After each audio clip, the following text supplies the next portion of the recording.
CBS News contributor and Republican strategist Frank Luntz joins us now from Orlando. Frank, good focus group, but I know you've also been looking at the numbers overall. Give us a sense of the mood now. Just where do voters stand on things? Well, it's incredible that we're only in March of an election cycle, and yet Hillary Clinton's got a 53% negative rating and Donald Trump a 63% negative rating, according to Gallup.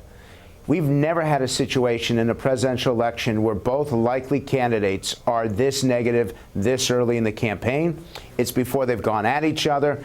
And in fact, in the last 9 surveys that have been taken since the 1st of February, Hillary Clinton has an advantage in 8 out of 9. But in almost every case, that advantage is at the margin of error. This campaign is going to be incredibly close, incredibly nasty, and those negatives are likely to climb as we get closer to Election Day. Yeah, Frank, a lot of people are saying that this is going to be a demolition derby of a campaign. In other words, these candidates are going to sink. If we thought it was bad before this, they're going to sink to the bottom as they continue to attack each other. In the focus group, no one seemed to like either Clinton or Trump. So what stood out to you the most? What was the most illuminating fact there? Each group had, and we had Republicans and Democrats there. For those that normally vote Republican, their issue was Donald Trump and outsourcing. They didn't feel that what he said is necessarily what he has done. And on the Democratic side, the concern was about Benghazi, but even greater than that, the lack of honesty and candor from the former Secretary of State. Each of these people had the same conclusion, that no matter what Clinton and Trump tell them, they are not prepared to support them. They're very distraught about how the campaign has gone so far, and they don't even know if they'll vote. One of your participants actually said that Trump has inspired a lot of people to come out and vote, but to vote against him. And I'm wondering if you feel that this may be the way this presidential election is going, that instead of voting for a candidate, it's just anyone but fill in the blank.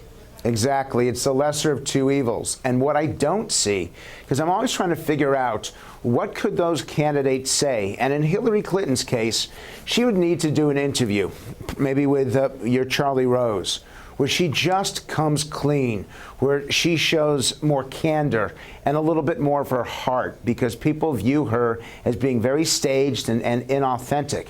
In Donald Trump's case, it really needs to be a show of humility. Although the problem is he's as likely to show humility as I am likely to pass up a buffet. It just doesn't happen. Frank, I got to ask you. So clearly people don't like either of these candidates, but I'm curious just about in the way that they present themselves to the American people. Whatever you think about Hillary Clinton, she clearly has deep foreign policy experience. She has deep experience when it comes to maneuvering Washington. When you hear Donald Trump say something like he wants to do things that are worse than waterboarding, he walks it back because he says he wants to do things within the law. But to me, it's not that question. The question is he doesn't even know the laws. Do people think about that? Well, you're asking the question about experience, or you could even expand it to policy. And the fact is, and it is a fact, there are millions of Americans who are not voting on policy. They're voting on personality, on persona. And they look at these two candidates, and there are a significant percentage. In Hillary Clinton's case, about 40%. In Donald Trump's case, about 30 to 35%, who regard them favorably, in some cases very favorably.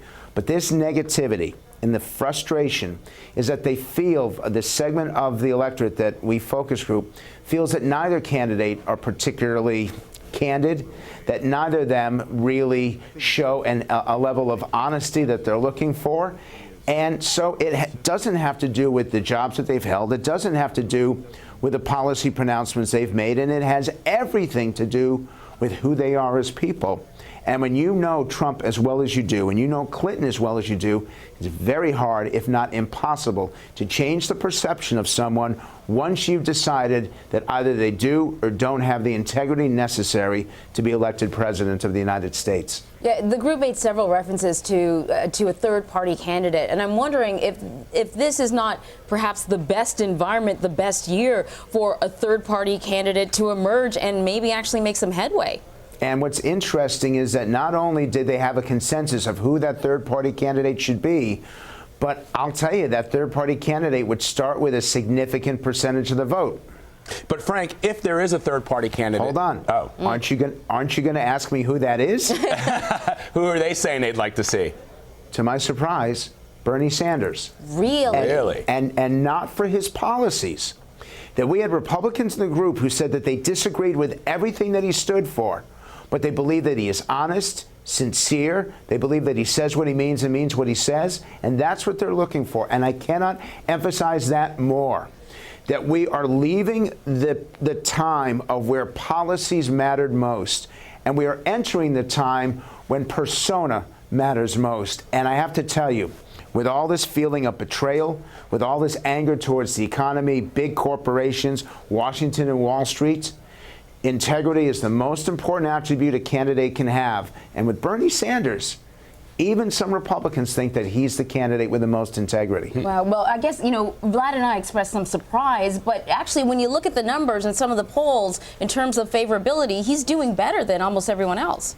Than everybody else. Sanders today has the highest net favorability of any of the 5 candidates who are still in the race. And Frank, what I was going to say is that before you said Bernie Sanders, I thought to myself, well, a third-party candidate would just galvanize the base of Hillary Clinton and Donald Trump, because they'd say, well, this person hasn't been involved in the race. How can you come in as a spoiler? But Bernie Sanders has been there from the beginning, so that makes sense.